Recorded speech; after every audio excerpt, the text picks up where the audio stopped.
여러분 안녕하십니까? 경제 인사이트 정실진입니다. 한 주간의 경제 이슈를 돌아보는 주간 경제 인사이트 4월 첫째 주 경제 키워드 지금 만나보시죠.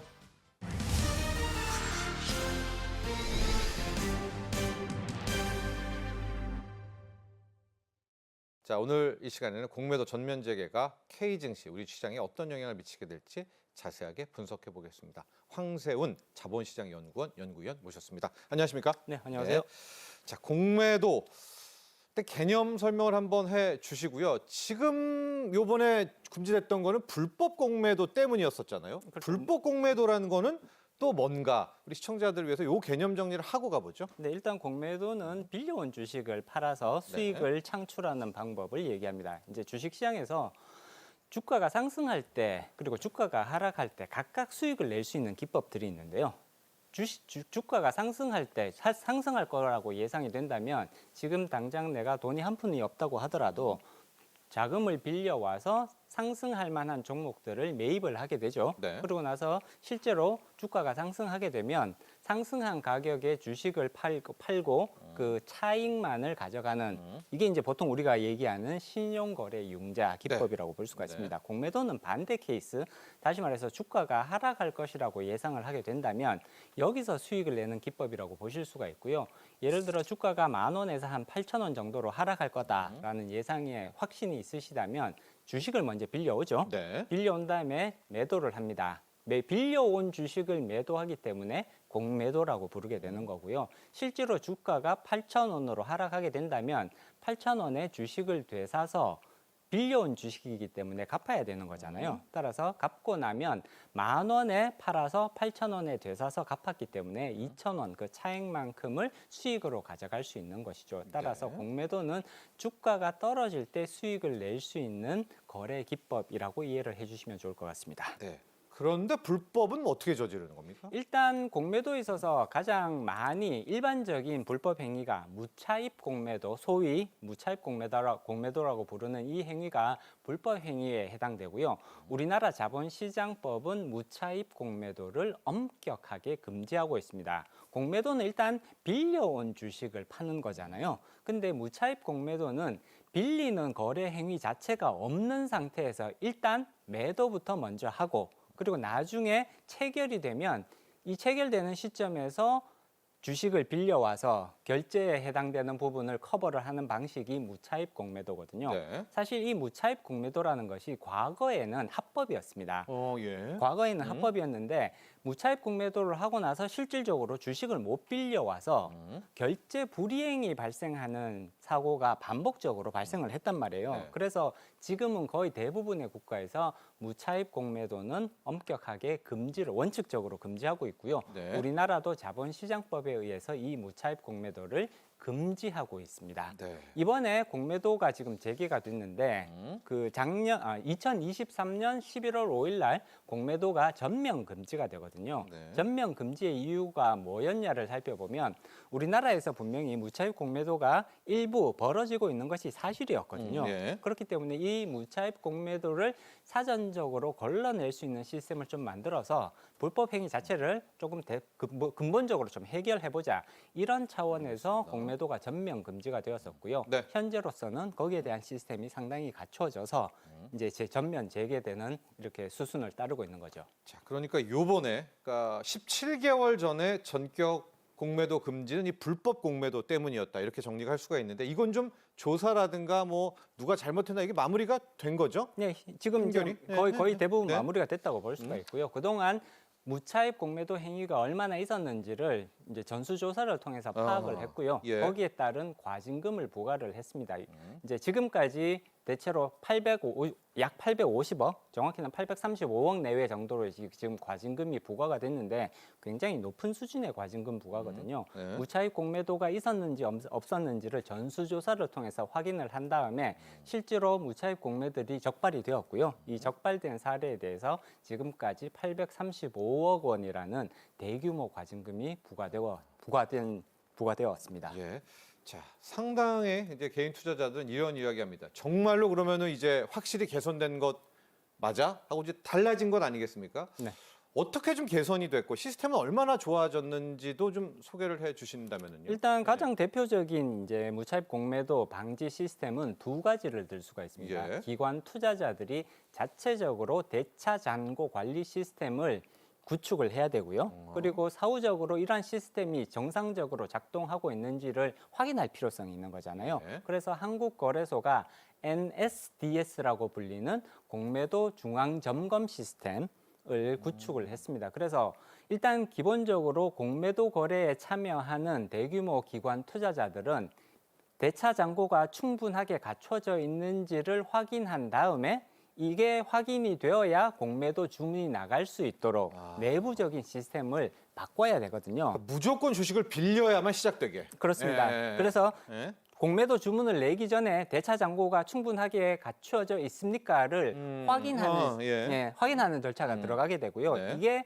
예스가 되지 않으면 아예 공매도 주문이 나갈 수 없도록 만들어 놓은 이 대차 잔고 관리 시스템, 지금까지 21개 대형 기관 투자자들이 이러한 시스템을 갖추었고요. 네. 그다음에 기관 투자자들뿐만이 아니라 보통 공매도 주문이 증권사를 경유를 해서 거래소에 제출이 됩니다. 위탁받는 그런 증권사들이 있는데 이 증권사들도 자기네들이 거래하는 주요 기관 투자자들이 이러한 대차 잔고 관리 시스템을 정상적으로 운영하고 있는지에 대해서 확인할 의무를 가지고 있거든요. 증권사에게. 증권사에 예. 대해서도. 그래서 증권사들도 이 기관 투자자들이 정상적으로 이러한 시스템을 갖추고 있는지를 정기적으로 확인을 해서 만약에 시스템이 정상적이지 않다면 공매도 주문을 받는 것 자체를 거부를 해야 되는 그런 의무를 가지고 있거든요. 그렇기 때문에 현재 이 대차 잔고 관리 시스템에 의해서 무차입의 가능성은 상당 부분 지금 제거될 것이다라고 보고 있고요. 네. 마지막으로 한국거래소가 그 공매도 주문들이 한국거래소로 집중이 되잖아요. 그렇죠. 네. 그리고 이 집중되는 거래의 주문하고 그다음에 대차 잔고 관리 시스템에서 나오는 대차 잔고들이 있을 거잖아요. 예. 이 두 개를 매일매일 비교를 합니다. 물론 이거는 사전적으로 비교를 하는 것은 아니고요. 사후 거래가 끝난 다음에 매일매일 얼마만큼의 공매도 주문이 들어왔고 예. 그다음에 주문을 낸 주체들이 얼마만큼의 잔고를 가지고 있었고 이 두 개를 매일매일 비교를 하게 되거든요. 그래서 무차입 공매도가 만약에 실행됐을 가능성이 있다. 그러면 바로 여기에 따른 고발 조치라든지 징계 조치를 할 수 있는 이런 시스템을 확보를 한 상태이기 때문에 현재로서는 무차입 공매도의 약 99% 정도가 사전적으로 걸러질 수 있지 않을까 이 정도로 지금 예상을 하고 있습니다. 앞서 이제 주식을 빌린다라는 이야기, 우리가 대차한다는 이야기를 많이 하지 않았었습니까? 네네. 그래서 이제 최근에 증권사 리포트라든가 언론에 나오는 거 보면 대차 잔고가 많이 쌓인 것들, 이걸 이제 시스템 개선으로 우리가 누구나 다 볼 수가 있잖아요. 그렇습니다. 볼수 매일매일. 있습니다. 예. 네. 그렇다면 그 종목은 공매도의 타깃이 될 가능성은 가능성이 높다. 상대적으로 예. 높다고 그런 부분은 평가할 어떻게 수 좀 있습니다. 할까요? 그럼 매일 좀 확인을 할까요? 네, 어떻습니까? 일단 공매도가 어떤 종목에 몰릴 거냐. 사실 공매도 재개가 종목별로 영향이 굉장히 다르게 나타날 가능성이 그렇죠. 높습니다. 네. 좀 공매도가 전면 재개가 된다고 해서 모든 종목의 공매도가 갑자기 늘어날 가능성은 사실상 거의 없다고 볼 수가 있거든요. 일부 종목에 대해서는 공매도가 집중될 가능성이 있고요. 그리고 사실 나머지 대부분의 종목은 크게 영향을 받지 않을 걸로 보입니다. 그렇다면 어떤 종목에 그거죠. 공매도가 예. 몰릴 거냐를 예. 사전적으로 우리가 조금 예상을 해봐야 되는데 그 가능성이 가장 높은 종목들이 결국은 대차 잔고가 갑자기 늘어나기 시작하는 종목. 그냥 원래부터 높았는데 계속 변동 움직이지 않고 계속 있더라. 이런 종목보다는 증감. 별로 높지 않았는데 대차 잔고가 갑자기 계속해서 증가를 하고 빠른 속도로 증가하는 이런 종목들이 공매도의 타겟이 될 가능성이 상대적으로 높은 종목이거든요. 네. 그렇기 때문에 이런 종목을 선정하실 때 내가 지금 관심을 가지고 있는 종목을 대차 잔고를 관찰해 봤더니 굉장히 높은 수준으로 지금 증가하고 있더라. 네. 이런 종목에 대해서는 사실 상당히 신중하게 투자 의사 결정을 내리실 필요성이 있습니다. 공매도가 집중될 가능성이 상대적으로 높은 종목이라고 봐야 되는 거고요. 네. 그렇게 된다면 공매도가 집중된다는 것은 그만큼 많은 투자자들이 이 종목 앞으로 떨어질 가능성이 있다라는 그런 의견들이 많아진다는 것을 의미하는 거거든요. 네. 그렇기 때문에 대차 잔고가 늘어난다고 해서 항상 공매도가 증가하지는 않습니다만 그 가능성이 필요 조건. 높은 건 사실이거든요. 네. 그렇기 때문에 대차 잔고가 움직이고 있는지, 다시 말해서 빠른 속도로 늘어나고 있는지를 확인하는 것은 대단히 중요한 절차라고 볼 수 있습니다. 어느덧 한 달이 됐습니다. 이렇게 시간이 빨리 가나요? 우리가 이제 넥스트레이드 시작한다는 게 정말 엊그제 같았었는데 한 달 동안 보시고 뭐 비난적인 것들 부작용도 나옵니다. 왜곡이라든가 이런 것 앞으로 풀어가야 될 숙제들 또 뭐 고무적인 점들 함께 좀 논평해 주시죠. 네, 일단 10개 종목으로 시작을 해서 이제 오늘 약 800개 조금 안 되죠. 약 800개 종목까지 이제 거래 종목이 늘어나고 있습니다. 틀렸습니다. 현재까지 결과들을 살펴보면 투자자들이 기대했던 것보다 오히려 더 많이 넥스트레이드에서 거래를 하고 있다. 예. 거래 수요는 사실 굉장히 지금 안정적으로 지금 형성이 되고 있다라는 평가를 내리고 있습니다. 다만 거래하시는 분들께서 주의하실 필요성이 있는 것이 프리마켓과 애프터마켓에서는 아직까지는 시장이 기대하는 수준의 그 정도의 유동성이 확보되고 있다라고 평가하기는 조금 어렵죠. 그러다 보니 프리마켓과 애프터마켓에서의 가격 변동성이 정규 거래 시간보다는 당연히 조금 가격 변동성이 높게 지금 관찰이 되고 있거든요. 따라서 이런 부분들은 조금 신중하게 판단하실 필요성이 있습니다. 다만 정규 거래 시간에서의 그런 이제 유동성을 보면 시장에서 기대했던 것보다 오히려 더 높은 수준에서 형성되고 있다라고 평가를 하고 저쪽 있고요. 시장, 그러니까 넥스트레이드에서 많이 거래하시는군요. 네네, 예. 많이들 지금 거래하시는 걸로 지금 그 통계들이 나오고 있고요. 그만큼 안정적으로 시스템들이 지금 유지되고 있다라는 것 정도는 확인하실 수 있을 것 같습니다. 이제 앞으로 프리마켓과 애프터마켓이 얼마나 더 커질 수 있을 것이냐에 대해서 많은 분들이 아마 관심을 가지실 텐데요.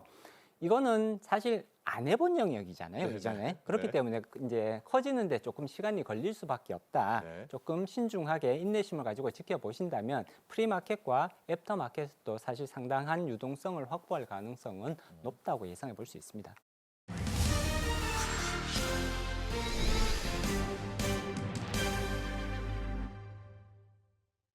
바이오 산업이 중요한 건 다 알고 있잖아요. 근데 요즘은 이야기가 좀 더 넓혀졌습니다. AI 바이오, 첨단 바이오인데 보시면 이제 제약사들뿐만이 아니라 애플 같은 글로벌 빅테크들도 바이오에 뛰어들고 있거든요. 설대호 교수님, 이제 이게 그만큼 어마어마하다. 뭐 이렇게 우리가 생각해 볼 수 있다는 거죠.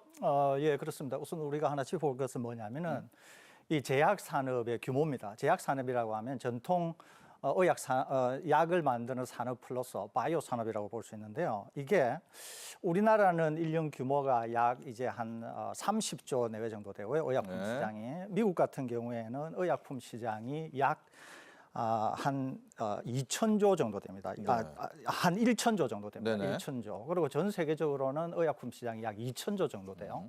그리고 헬스케어인 경우에 미국은 약 4,000조 가까이 됩니다. 그러니까 규모가 굉장히 크죠. 그러니까 반도체가 전 세계 시장이 약 800조 부근 정도 되니까요. 그거하고 비교하면 규모가 어떻다 이런 걸 알 수 있죠. 그러니까 기본적으로 규모가 크고 돈이 된다고 하는 거. 두 번째, 전 세계가 이제 고령화에 접어들면서 의약품이나 헬스케어의 수요가 굉장히 커졌다는 거예요. 그리고 세 번째는 이 헬스케어나 의약품이 다 하나같이 고부가 가치 산업이라는 거죠. 또 하나는 굉장히 환경 친화적입니다. 또 굉장히 고급의 일자리를 제공을 해줄 수가 있어요. 또 마지막으로는 전적으로 기술 기반의 산업이라는 거죠, 이게. 그렇기 때문에 고도의 기술을 먼저 점유한 쪽에서는 상당한 수준의 새로운 것을 만들 수 있고 이렇게 많은 시장을 점유하면서 고부가 가치를 창출하고 있다고 하는 점에서 굉장히 매력적인 시장이다 이렇게 볼 수 있습니다.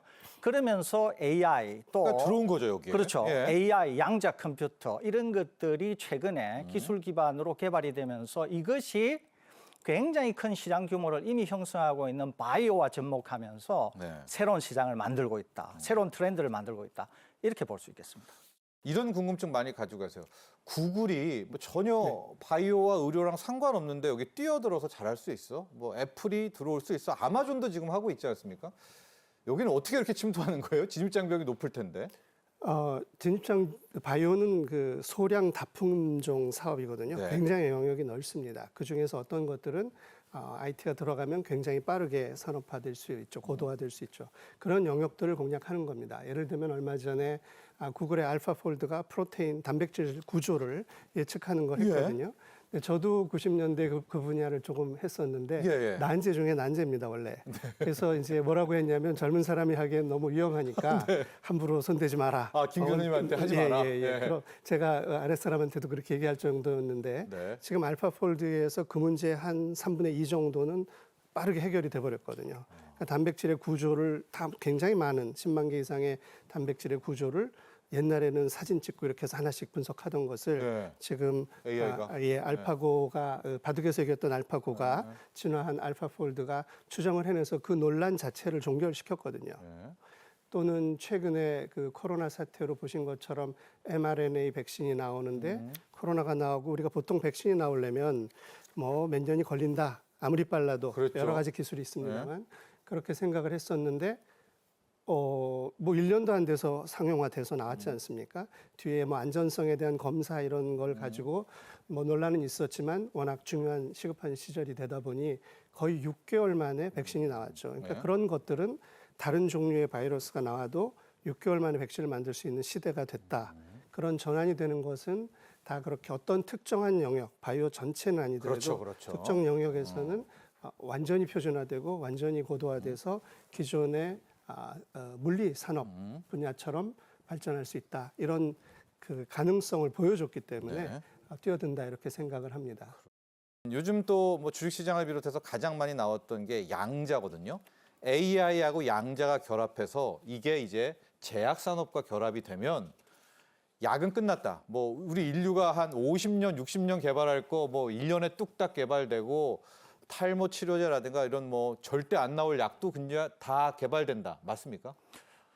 꼭 그렇지는 않습니다. 그럴 가능성은 커지는데요. 꼭 그렇지는 않습니다. 왜 네. 그러냐면 의약품을 개발하는 네. 것은 냉장고를 만드는 거하고 완전히 다르기 때문에 그렇습니다. 예. 예를 들면 이제 냉장고를 개발하는 것은 내가 제일 먼저 만들고 인증을 받아서 작동만 되면 팔 수 있는 것인데 의약품인 경우는 그렇지가 않아요. 의약품인 경우에는 개발이 되었다고 하더라도 이것을 매우 복잡한 과정을 거쳐서 사람한테 테스트를 하고 사람에게서 안전성과 기대된 효과가 관찰이 된 다음에 모든 제조 시설이라든지 제조의 상태 이런 거를 규제 당국이 점검한 다음에 충분히 법에서 정한 대로 만들어졌다라고 하는 이 총체적인 과정이 다 완벽히 이루어져야 제품화되는 것이거든요. 네.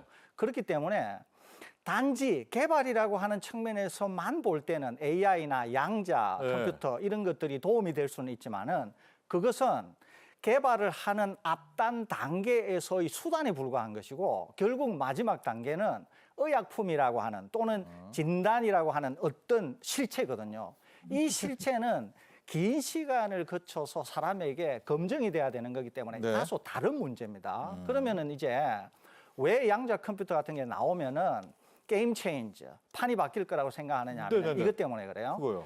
아시다시피 이제 양자 컴퓨터는 기본 구동 시스템이 기존의 그런 컴퓨터와는 완전히 다릅니다. 그래서 연산의 속도라든지 영산에 있어서 또는 추론 이런 것들의 광범위성 또 데이터를 다루는 데 있어서의 그런 어떤 복잡성 또 규모 이런 데에 있어서 완전히 다르다는 거죠. 양자 컴퓨터는. 그렇기 때문에 오랜 시간에 걸쳐서 분석을 해야 되거나 오랜 시간이 소요가 되는 이런 것들도 양자 컴퓨터를 이용하게 될 경우에는 굉장히 빠른 속도로 구현을 할 수 있다는 거죠. 아까 AI를 사용하기 전과 이후에 어떤 변화가 있나를 제가 설명을 드렸는데 양자 컴퓨터를 사용하게 되면은 양자 컴퓨터를 사용하기 전과 후가 아주 극단적으로 나뉜다는 거죠. 엄청나게 빠른 속도로 엄청나게 많은 데이터를 순간적으로 분석해서 우리가 원하는 결과를 양자 컴퓨터가 내줄 수 있다는 거죠. 그렇기 때문에 상당한 시간을 줄여서 의약품이나 그다음에 진단을 개발할 수 있는데 이것은 아까 말씀드린 대로 앞단 과정일 뿐이고 그 뒷단의 임상은 과정은 해야 된다. 임상의 네. 과정은 네. AI가 있거나 양자 컴퓨터가 있거나 없거나에 상관없이 옛날과 네. 똑같은 과정이라는 거죠, 이게. 알겠습니다. 그렇기 때문에 네.